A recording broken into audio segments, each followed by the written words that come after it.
सामाजिक अभियन्ताको रूपमा परिचित ईशा गुरुङ अहिले विवादमा मुछिएका छन्। गुरुङले पोखराको नयाँ एयरपोर्टमा क्याफे खोल्ने तथा जुत्ता र साबुन फ्याक्ट्री खोल्ने अभिव्यक्ति दिएपछि उनी विवादमा मुछिएका हुन्। हाम्रो टिम नेपालको समूहमा सक्रिय रूपमा काम गर्ने ईशा गुरुङ लगायत अन्य व्यक्तिहरूको कामलाई नजिकबाट नियालिरहेको गोकर्णनाथले आफ्नो फेसबुक स्ट्याटसमा लेख्दै सङ्कलित रकम रु 1 करोडको हिसाब मागेका छन्। उक्त हिसाब मागेपछि रुष्ट अभियन्ता ईशा गुरुङले प्रतिक्रियात्मक प्रतिक्रिया दिँदा झन विवाद गम्भीर हुन पुगेको हो। गोकर्णनाथले आफ्नो फेसबुक स्ट्याटसमा लेखेका छन्, मैले ईशा गुरुङले लिड गरेको हाम्रो टिम नेपालको काम नजिकबाट हेरेको छु। काम हेर्दा सुरुमा राम्रो लाग्यो। कोरोनाको महामारी सुरु भएपछि सिलिन्डर हाहाकार भएपछि हाम्रो टिम नेपालले यति सिलिन्डर र उति भन्दै कुद्न थाल्यो। 5वटा सिलिन्डर लिएर 50 को ढाक अनि मान्छेले पनि विश्वास गरेर पैसाको ऐरो लगाए। पैसा थाप्ने चाहिँ भीम सर र ईशा दिदी। म हेर्दै गएँ, पैसा करोडौँ उठ्यो तर सहयोगको चाहिँ लगभग 14 लाख जतिको मात्रा देखियो। त्यो पछि कोरोना बिस्तारै हराउँदै गयो। सहयोगको पैसाको अरू अपडेट आएन। होला आउला भनेर कुर्दा कुर्दै के आयो त भन्दा भात घर आयो, चप्पल फ्याक्ट्री आयो, साबुन पनि आयो, अब क्याफे आउँछ भन्ने सुनेपछि मलाई मनमा लागेको जिज्ञासा फेसबुकमा राखेको मात्र के थिए, तैँले कति सहयोग गरिस् र बोल्छस् भन्दै ईशा दिदीले उफ्रनु भयो भने हाम्रो टिम नेपालका साथीहरूले त भेट्ने भन्दै धम्की दिए। सामाजिक काम गर्ने मान्छेले समाजको जवाब दिन सकिँदैन भने किन अभियन्ता बनेर हिँडेको त भनेर चाहिँ आफ्नो फेसबुक स्ट्याटसमा लेखेका छन्। सामाजिक अभियन्ता ईशा गुरुङलाई विवादमा तानिएपछि राजनीतिक कर्मी तथा युवा विश्लेषक पुण्य गौतमले हस्याङ फस्याङ हुँदै आफ्नो विचार यसरी पोखाएका छन्। अभियन्ताहरूले नेताहरूलाई भ्रष्टाचार गर्नुभयो, तपाईँहरू गलत गर्नुभयो भनेर अमला उठाइरहँदा फेरि अमलै उठाउन पाइएन, त्यो गलत गर्नुभयो भने मैले भन्न खोजेको होइन। त्यसरी अमला उठाइरहँदा अभियन्ताहरू चाहिँ पारदर्शी हुनुपर्ने हो कि होइन भनेपछि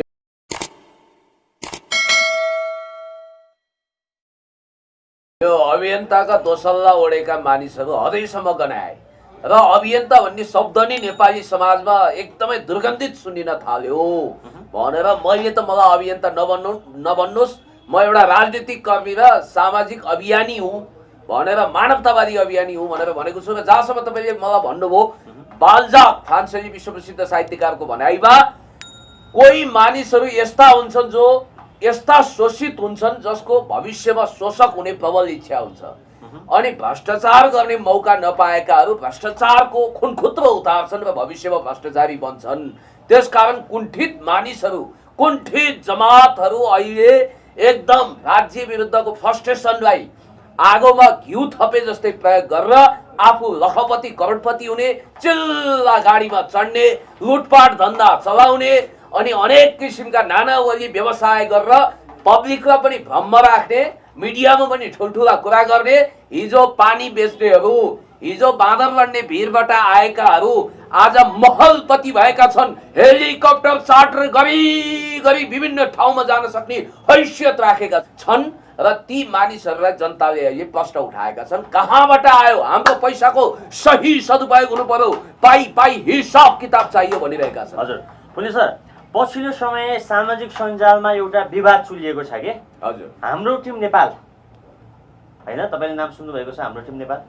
मेरो त टिम होइन हजुर, त्यो उहाँहरूको नाम छ र त्यो नामबाट चाहिँ अहिले चाहिँ करोडौँ पैसा चाहिँ हिनामिना भयो, पारदर्शी भएन भनेर चाहिँ एक थरीले प्रश्न उठाइरहनु भएको छ र प्रश्न उठ्ने क्रममा चाहिँ अहिले चाहिँ एक थरीले चाहिँ के भन्नुभएको छ भन्दाखेरि ईशा गुरुङजीको समर्थनमा धेरै साथीहरू बोलिरहनु भएको छ भने ईशा गुरुङजीले पनि स्ट्याटस मार्फत आफ्नो प्रतिक्रियाहरू राखिराख्नु भएको छ। तपाईँ अपडेट हुनुहुन्छ, हेर्नु भएको छ यो कुरा तपाईँ?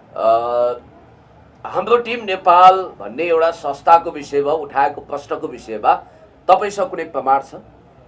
यदि छ भने मलाई देखाइदिन सक्नुहुन्छ? हजुर छ देखाउनुहोस्। म बढीमान्छे सुन्नुहोस्, स्क्रिनमा सबै साथीहरूले राखिदिनुहुन्छ। ठिक छ, मैले पनि एकजना गोकर्णनाथ भन्ने भाइले मलाई कताबाट पठाउनु भएको रहेछ। मैले त्यो पढेँ र यत्र तत्र सर्वत्र प्रश्नहरू उठे कि फ्याक्ट्रीहरू सञ्चालनमा ल्याइँदैछ, हाम्रो पैसा हामीले गरिब दुखी निमुखाकोलाई सदुपयोग गर्न दिएको, 65 भात खान गइयो तर 80 रुपियाँ भनियो, त्यसमा पनि एउटा पानी ल्याएर राखियो अनि टुर्रो आँसु जस्तो दही वा मही ल्याएर राखियो, बिल उठाइयो 160 हो कि 50 भनेर 80 रुपियाँमा त 80 रुपियाँकै लेभलको खाना आउँछ नि सर, 350 को खाना खोजेर त कहाँ पाइन्छ त? 350 होइन मित्र, असनमा अहिले पनि यही जुन ठाउँ बसेर हामी इन्टरभ्यू गरिरहेका छौँ उत्कृष्ट खाद्य सामग्री सहितको खाद्यान्न अर्थात् दाल भात तरकारी अचार जिब्रो फड्कारी खानको लागि तपाईँले 70-80 खर्च गर्दा यही पनि हुन्छ। किन ल्याएर भिडियो खिच्नु पर्यो, किन बवाल प्रचार गर्नु पर्यो, किन सेलिब्रेटी ल्याउनु पर्यो? पुण्य सरले चाहिँ 80 रुपियाँको खाना खान जाँदाखेरि चाहिँ मासु भए भनेर खोज्नुभयो भन्ने खाले कुराहरू पनि आएका थिए नि त। 80 रुपियाँमा मासु त्यो मासुवाला अनावश्यक दुर्गन्धित फन्डा, त्यो स्याल होइयाको कुरो चाहिँ 65 वाला फन्डाको कुरा हो। त्यो बेलामा अब 65 रुपियाँमा भात होटल खोलियो, आउनुहोस् खानुहोस् मजा लुट्नुहोस् अथवा हामीले सबैको सेवा गर्न थाल्यौँ भन्नुभयो। तपाईँले भन्नुभएको थियो कुराकानीको क्रममा म त्यहाँ अगाडि पुगेको थिएँ, म तानेरै बलजबस्ती भित्र खाना खान हो। त्यो दिन मैले खाजा खाएर म अगाइसकेको थिएँ, तैपनि हाम्रो टेस्ट गर्नुहोस् भन्नुभयो। मैले बकैदा 65 रुपियाँ तिरेर खाएँ। यो उहाँहरूको आलोचना गरेको थिइनँ। उहाँहरू आफैले राम्रै हो। 80 होइन 65 भनेको थियो, अहिले भाउ बढिसकेको छ। तपाईँ कहाँ हुनुहुन्छ? हजुर मैले 80 सुन्नुहोस्, मैले भनेको के भने असनको गल्लीमा 100 रुपियाँमा मासु भात टन्न एकदम उत्कृष्ट खालको मासु भात खुवाउनु हुँदो रहेछ। मैले त्यो के भनेको थिएँ, बवाल म विरुद्ध त अरिङ्गलको गोला जस्ता देशी विदेशी प्रतिक्रियावादीहरूले छोडेका छौडा जस्ता मानिसहरू म विरुद्ध लागे। मैले वास्तवमा त्यो भात होटलको दुष्प्रचार गरेको पनि होइन, उहाँहरूको व्यवसायमा धक्कामक्का गरेको पनि होइन। मैले सिर्फ एउटा प्रश्न उठाएको थिएँ, शौचालय र भोजनालयमा कहिल्यै पनि चन्दाको बाकस राखिँदैन, चन्दाको धन्दा गर्नु हुँदैन। जसले जति कन्ट्रिब्युसन गर्न चाहन्छ गरोस् भनेपछि सायद अहिले चन्दाको बाकस छ कि छैन, डोनेसन बक्स छ कि छैन मलाई थाहा छैन। अहिले पनि छ होला अथवा छैन होला, यसको विषयमा तपाईँ यथार्थ बुझ्नुहोस्। र अहिले तपाईँले के थाहा पाउनुहुन्छ भने मैले जे प्रश्नहरू उठाएको थिएँ प्रकारान्तरले, जसरी विजय साईको विषयमा सुरुमा बोल्दाखेरि म माथि ब्रुनो माथि पोप र पादरीहरू खनिए जस्तै धेरै मान्छे खनिएका थिए। आखिर सत्य त सत्य निस्कियो। सबै गरेर 3 मिनटमा महाभारत, 5 मिनटमा शब्दकोश खारिएन होला। र यही विषयमा पनि मैले विभिन्न प्रश्नहरू उठाएँ। हो, म उहाँहरूको हितचिन्तक हुँ। म पन्त भाइ अथवा ईसा बहिनी नै हुनुहुन्छ होला उमेरमा, वा दिदी मलाई थाहा छैन। उहाँहरूको म हितचिन्तक हुँ, उहाँहरूको शुभेच्छा राख्छु। उहाँहरूलाई राम्रो होस्, उहाँहरूको फलोस् फुलोस् फस्टाओस्। उहाँहरूले चाहिँ म माथि पूर्वाग्रह राखेर खेदिरहनु भएको छ। तर प्रश्न त उठ्यो नि त। गोकर्णनाथ लगायतका भाइहरूले भनिरहनु भएको छ, कतिपय भाइ बहिनीहरूले हामीले दिएका एक पैसाहरू जब हामी हिसाब माग्छौँ त्यसपछि हामीलाई भ्लाटकी भ्लाट ब्लक गरिन्छ भनेर भनिरहनु भएको छ। र करोडौँ रुपियाँको हिसाब किताब उहाँहरूलाई खोज्न पाउने अधिकार छ जसले त्यहाँ डोनेट गरेका छन्। उहाँहरूले त भन्नुभएको छ गरिब दुखी निमुखा रोगी होचा अर्गेलाहरूको लागि त्यो सही सदुपयोग हुनेछ रकम भनेर हामीले लगानी गऱ्यौँ। तर या त फ्याक्ट्रीहरू खोल्न, धनीमानी बन्न, साउ सेट बन्नको लागि प्रयोग भयो भनेर ईसा गुरुङलाई पैसाको कमी थियो र ईसा गुरुङले चाहिँ त्यो अरूले दिएका सहयोग खानुपर्ने भने कि उहाँलाई त प्रशस्त, उहाँ आफूसँग त प्रशस्त मनोकै सम्पत्ति छ त पुण्य सर। मैले के उहाँलाई चन्दा उठाएर चाहिँ पैसा खानुपर्ने? ए भाइ, मैले लोभले लाभ लाभले बिलाप टाइपले उहाँले पैसाको लोभ गर्नुभयो। धन देखेपछि महादेवको त्रिनेत्र भनेको छु त छैन नि त। बिल गेट्सलाई पनि पैसाको कमी छैन, तर पैसा कमाएको कमाई गर्न चाहन्छन्। एउटा यो प्रवृत्ति हो। तपाईँलाई थाहा छ धनीभन्दा धनी विनोद चौधरीदेखि तपाईँलाई थाहा छ संसारका सबभन्दा धनी मान्छेहरूलाई पनि मनी अट्र्याक्सन मनी भने जस्तो, मनी अट्र्याक्ट मनी भने जस्तो पैसाले पैसा तान्ने कुरो हुँदो रहेछ। र मलाई जहाँसम्म लाग्छ, म व्यक्तिगत आक्षेपमा जान चाहन्न। ईसाजी व्यक्तिगत रूपमा ठिकै हुनु होला, उहाँले राम्रै गरिरहनु भएको होला। तर उहाँमाथि अथवा उहाँमाथि भन्दा पनि उहाँको टिममाथि, हाम्रो टिम नेपालमाथि त जबरजस्त प्रश्न उठ्यो। प्रश्न उठेपछि त्यसको जवाफ उहाँहरूले दिनुपर्छ। र अहिले सोसियल मिडियामा यत्रतत्र सर्वत्र ती स्ट्याटसहरू चारैतिर आइरहेका छन्। मैले टिकटकमा पनि हेरेको थिएँ, फेसबुकमा पनि हेरेँ। मैले फेरि पुण्य गौतम कसैको आमापट्टिको पनि होइन, मामापट्टिको पनि होइन। मैले निन्दा भर्सना गर्नु पर्दैन। मैले कसैलाई अहिले गरे नथुकाइरे भाइले कुडा कर्कट झार पत्कर भनेर ह्याकुलाले पेल्ने गर्दिनँ। म हरेकलाई सम्मान गर्छु, इज्जत गर्छु। ईसाजीलाई, त्यसपछि विमल पन्तको पनि इज्जत गर्छु। भले उहाँहरूले मलाई आँखाको लालगेडी नसम्झिए पनि, आँखाको कसिङ्गर सम्झिए पनि कोही बात छैन। तर एउटा कुरा पक्का हो, पक्का कुरा के हो भने आर्थिक पारदर्शिताको कुरो उठ्यो। केही समय अगाडि आयो नि त भाइ, त्यो गीता बराल कि जिता बराल के अरे उहाँले एउटा कुरा त गर्नुभयो हो नि त। उहाँ आफै एकदम स्मार्टनेस देखाउने, मान वा नमान मै तेरो मेहमान भन्ने जस्तो गजक्क फुलेर बुद्धिजीवी हुँ भन्ने खालको मदले मातिने उहाँको संस्कार रहेछ। तर उहाँले हाम्रो नेपाल हामी नेपाली भन्ने संस्थामा 3 लाख रुपियाँ सिन्धुपाल्चोकको बाढी पीडितलाई लगेर दिनुपर्ने चेक मैले काटी त्यो रकमको दुरुपयोग भयो 3 कि 2 कति लाख हो भनेर प्रश्न त उठाउनु भयो। यसरी प्रकारान्तरले प्रश्न त उठ्दो रहेछ नि त। प्रश्न उठ्छ, उठेपछि जवाफ दिनुपर्छ हो कि होइन भनेर। दुधको दुध पानीको पानी छुट्याउनु पर्छ भन्ने मान्यता मेरो छ। अब यति कुरा हेर्नुहोस् न, आज हिजो जुन हालतमा अभियन्ताहरू हुन्थे, आज हेर्नुहोस् पुण्य गौतमको पो 11 नम्बरको गाडी छ भनेको मतलब 2 खुट्टा छ। गाला चाउरी परेकाहरू आज एकदम पाउरेटी जस्तो भोक्क परेको गाला लिएर चिल्लो गाडी चढेर अनि उनीहरूले कहिलेकाहीँ उनीहरूको गाडीले वर्षायाममा त्यो हिलो फ्याँक्छ नि, त्यो हिलो तपाईँको पाइन्टमा लगायो भने 3 डल्ला साबुन लाग्छ। कस्तो डिटर्जेन्ट पाउडर प्रयोग गर्नुपर्ने हो तपाईँलाई नि थाहा हुँदैन। त्यस्ता चिल्ला भइसके दिनदिनै कोट र पाइन्ट फेर्छन्, तर उनीहरू नै भ्रष्टाचार विरोधी राग लाप्छन्। त्यस कारणले गर्दाखेरि यो डबल स्ट्यान्डर्ड अब अन्त्य गर्नुपर्छ। हिजो उसको लिभिङ स्ट्यान्डर्ड के थियो, हिजो कहाँ थियो त्यो मान्छे, आज के हुँदैछ त्यो महत्त्वपूर्ण कुरा हो। उहाँहरूले कुनै व्यापार गर्नुभएको छ, कुनै बिजनेस गर्नुभएको छ, उहाँहरूले पछाडि चाहिँ केही काम गर्नुभएको छ भने त मान्छे त समयअनुसार मान्छेले प्रगति गर्न चाहन्छ, प्रोग्रेस गर्न चाहन्छ। मान्छेले आफूले राम्रो काम गरेर कमाएर गाडी चढ्न चाहिँ नहुने हो र कुनै सर। हाम्रो टिम नेपाललाई मनिन्दा भर्सना गर्न चाहन्न, ठिक छ, उहाँहरूको गतिविधि अगाडि बढोस्, उहाँहरूले सन्तुलित ढङ्गले काम गर्नुहोस्, सबै गर्नुहोस्, तर समाज सेवाको ब्यानर देखाउने अनि त्यसपछि पैसा छाप्ने मेसिन बनाउने कमाउ धन्दा चलाउने यो काम चाहिँ बन्द गरियोस्। चाहे उहाँले होस्, यदि गरेको भए नगरेको भए केही छैन। उहाँहरूलाई झुटो अभियोग लागेको हो भने पनि त्यसको एक क्याटेगोरिकली खण्डन गर्नुहोस्। ईशाजी, पन्त भाइ, तपाईँहरूले खण्डन गर्नुहोस्, तर यदि यो सही साँचो हो भने त्यसको विषयमा तपाईँले कन्फेसन्स गर्न जरुरी छ। पुण्य सर, हामीले विशेष गरी हाम्रो टिम, हाम्रो युवा नेपाल र पछिल्लो समयमा आएका अभियन्ताहरू र केही कुराहरू हाम्रो नेपाल, हामी नेपालीका बारेमा तपाईँले कुरा गर्नुभयो होइन। अहिले चाहिँ हाम्रो टिम नेपालले चाहिँ एउटा बिरामी कुराघर भनेर चाहिँ एउटा खोल्नुभएको छ, जो चाहिँ पछिल्लो समय चाहिँ अहिलेका विद्युत प्राधिकरणका प्रमुख कुलमान घिसिङज्यू आएर उद्घाटन गरेको पनि हामीले अपडेट देखेका थियौँ। एउटा दर्शकहरूको एउटा केही मानिसहरूले चाहिँ के गुनासो गर्नुभएको छ भन्दाखेरि बिरामी कुरुवा घर भनेर खोलिरहँदा बिरामी कुरुवा घर त हस्पिटलको नजिकै हुनुपर्ने हो। बिरामी कुरुवा घर त अलि फरक ठाउँमा भयो। अलि बिरामीहरूलाई त, किनकि बिरामी कुर्ने मान्छेहरूलाई त एकदमै पर भएपछि त आउन जान असहज होला, त हस्पिटलकै नजिक हुनुपर्ने हो।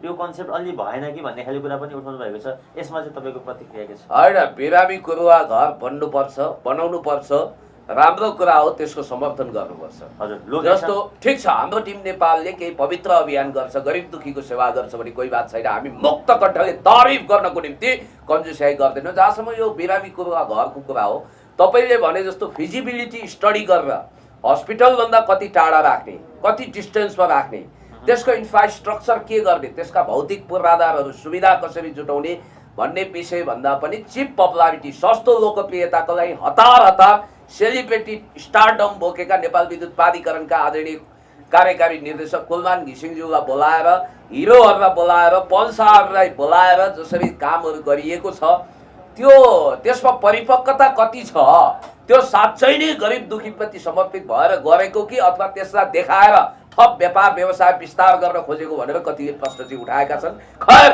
बिरामी घर कुरुवा चाहिन्छ, त्यो राम्रो कुरा हो। तर कतिपय अभियन्ताहरूले चप्पल फ्याक्ट्री छ भन्नुहुन्छ, साबुन फ्याक्ट्री छ भन्नुहुन्छ, मैले पेजहरू सञ्चालन गरिरहेको छु भन्नुहुन्छ। ती कामहरू गरेपछि त कार त फेर्न सकिएला नि त, कार फेर्न त गाह्रो नहोला? कठै बरा बिचरा, पेज चलाएर फ्याक्ट्री चलाउन सकिन्छ पेजबाट। यस्ता वाइयात कुरा, अनलाइन बिजनेस, एउटा अनलाइन बिजनेसको मार्केटिङ नि पुण्य सर यति राम्रो छ नि, त्यो तपाईँलाई थाहा छ। तपाईँसँग केही व्यवसाय छैन भने मसँग अनलाइन व्यवसाय छ भनिदियो भने काम खतम, खेल खतम। अहिले सबभन्दा सजिलो कुरो, अब तपाईँले हिसाब किताब देखाउनु पर्दैन, यो छ ऊ छ भनिदियो, सारा किस्सा समाप्त। त्यस कारणले गर्दाखेरि म तपाईँलाई के भन्छु भने एउटा सामान्य फेसबुक चलाएर करोडौँ आम्दानी हुन सक्दैन। लाखौँ लाख पैसा फल्ने बोट वा मेसिन होइन फेसबुक भनेको, यो कुरा ख्याल गर्नु होला। सामान्य पैसा आर्जन हुन्छ, दाल भात तरकारीले सीमित हुन्छ, त्यो पनि फेसबुक ड्युरेबल छैन। नेपालबाट फेसबुकबाट पैसा झर्ने कुरो लगभग तपाईँहरू फेसबुक युजर हुनुहुन्छ असम्भव जस्तै छ। बाहिरबाट तपाईँले साथीभाइहरूसँग अप्रोच गरेर होइन त्यो मोनिटाइज भएको च्यानलबाट गर्न सक्नु एउटा कुरा हो। अब त्यस कारणले गर्दाखेरि यो केही लागेन भने चाहिँ फलाना तिलाना ढिस्काना स्रोतबाट मैले पैसा कमाएँ अनि त्यहाँबाट म गर्दैछु, अथवा झुटो विवरण सेरो फेरो सबै मेरो, कर्णाली पावीको त भूगोलै मेरो हो, बाबुबाजेले आर्जन गरे हो भन्ने पनि भयो नि त। हजुर त्यस कारणले गर्दाखेरि यी सबै लन्जु फन्जु वाहियात कुरामा जानुभन्दा इमान्दार हुनुहोस्। पुण्य गौतमलाई आलोचना गर्छन् किनभने ऊ तितो बोल्छ तर सत्य बोल्छ। अहिले पछिल्लो समय नेपालमा आएर चाहिँ मेरो प्रश्न चाहिँ के थियो भन्दाखेरि विशेष गरी चाहिँ हाम्रो टिम नेपाललाई लिएर थियो। तपाईँले अलि हाम्रो नेपाल हामी नेपालीतिर जानुभयो। तपाईँ चाहिँ हजुरको चप्पल फ्याक्ट्री साबुन फ्याक्ट्री चाहिँ ईशा गुरुङजीले चाहिँ आएर नेपालमा अहिले पछिल्लो समय खोलेर जानुभएको छ नि त। अब हुन त त्यसको स्रोत के हो, कहाँबाट पैसा आयो भनेर मान्छेले सोध्छन्, सोधेका पनि होलान्।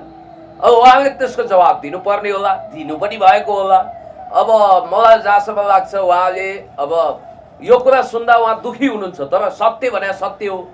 एकजना गोरेसँग अथवा हाम्रो गोरे केटालाई नेपाली ज्वाइँ बनाउने सौभाग्य प्राप्त गर्नुभएको छ। सायद उहाँ अब अरबौँपति हुनुहुन्छ कि बिल गेट्सको कुनै नाता सम्बन्धभित्रको मान्छे हुनुहुन्छ कि थाहा छैन, तर साह्रै धनी जस्तो, धनीले पुरिएको धन कुबेरनी जस्तो त लाग्दैन। अब कतिपयहरूले चाहिँ अब वास्तवमै भन्ने हो भने यो पैसा कहाँबाट आयो रातारात भनेर नेपालमा सोध्छन्। हेर्नुहोस् र त्यसको जवाब दिनु होला। मसँग धन छ, मसँग सम्पत्ति छ, वैभव छ, सबै छ भनेर उहाँले जवाब दिन सक्नुहुन्छ, त्यो उहाँको कुरा हो। अथवा उहाँले जवाब दिनुहुन्न भने त्यो प्रश्नको जवाब समयले खोज्नेछ, त्यो आम्दानीको स्रोत खोज्नेछ। हजुर के छ भन्दाखेरि चाहिँ हाम्रो गोकर्णजीले भन्नुभएको छ कि उठेको सबै पैसा चाहिँ सार्वजनिक गर्नुभएको छ, तर बाढेको चाहिँ पुरै हिसाब सार्वजनिक छैन भन्ने चाहिँ गम्भीर प्रश्न उठेको छ कि बाढेको हजुर जुन चाहिँ उठाइएको छ पैसा, जुन उठाएको पैसा चाहिँ सबै सार्वजनिक छ, जम्मा रकम कति उठ्यो भन्ने चाहिँ सार्वजनिक छ। हजुर जुन बाढियो नि पीडितलाई ती चाहिँ राम्रोसँग चाहिँ हिसाब किताब भएन, पारदर्शी भएन, सार्वजनिक भएन भन्ने चाहिँ विशेष गरी उहाँहरूको प्रश्न चाहिँ त्यो छ कि। अब जस्तो एकछिनको लागि 10 करोड उठ्यो होला, कहाँ खर्च भयो? एकछिनको लागि मैले उदाहरण दिएको, 1 करोड उठ्यो होला एकछिनको लागि। अब 1 करोडमा कुन ठाउँमा कसलाई कति दियो त्यसको एक हिसाब किताब चाहिन्छ भनेर पब्लिकले अथवा दाताहरूले त्यसको बारेमा प्रश्न उठाउनु स्वाभाविक हो। मलाई लाग्छ उहाँहरूले त्यसको हिसाब किताब पारदर्शी ढङ्गले दिनुहुनेछ, दिनै पर्छ। हजुर हस् पुण्य सर, हामी पनि यो चाहन्छौँ कि अभियन्ता भनिसकेपछि र विभिन्न समाजसेवा गरेर समाजसेवामा लाग्ने जति पनि समाजसेवीहरू हुनुहुन्छ उहाँहरूलाई हामीले यो कुरा गरेर उहाँहरूको मनोबल घटाउन भने कदापि खोजेको होइन। तर यदि समाजसेवा गरिसकेपछि समाजमा बसेर समाजसेवा गर्छु भनिसकेपछि जति हिसाब उठेको छ हिसाब पारदर्शी हुनपर्छ भन्नेमा चाहिँ हामी पनि एक समर्थन गर्छौँ। त्यो कुरालाई चाहिँ हामी पनि अगाडि बढाउँछौँ, किनकि हिसाब भनेको पारदर्शी हुनुपर्छ भन्दै पुण्य सरको महत्त्वपूर्ण समयको लागि धन्यवाद। होइन, म पनि यही भन्छु कि पुलिसले 6-7 घण्टा कफी खान भ्यानमा लगेर राख्दा रुवाबासी भूकम्प आए जस्तो आँसुको भल बगाएर इमोसनल ब्ल्याकमेलिङ गर्ने यहाँ कामहरू पनि भएको मैले देखेको छु। यस्तो बन्द होस्, किनभने त्यो त उहाँहरूले आफ्नो प्रमोसन गर्ने, आफूलाई हाइलाइट गर्ने एउटा माध्यमको रूपमा भित्रभित्र गएर आँसु बग्यो नि कोहीको आँसु भन्ने, बाहिर चाहिँ भिक्स लगाएर ग्लासरिन आँसुमा रुने, यस्तो खालको नाटक पनि नगरौँ। म यही भन्न चाहन्छु, जे हो त्यो सन्तुलित रूपमा भनौँ है।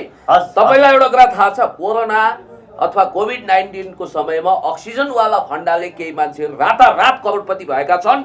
यसको यथार्थ विवरण प्रमाणसहित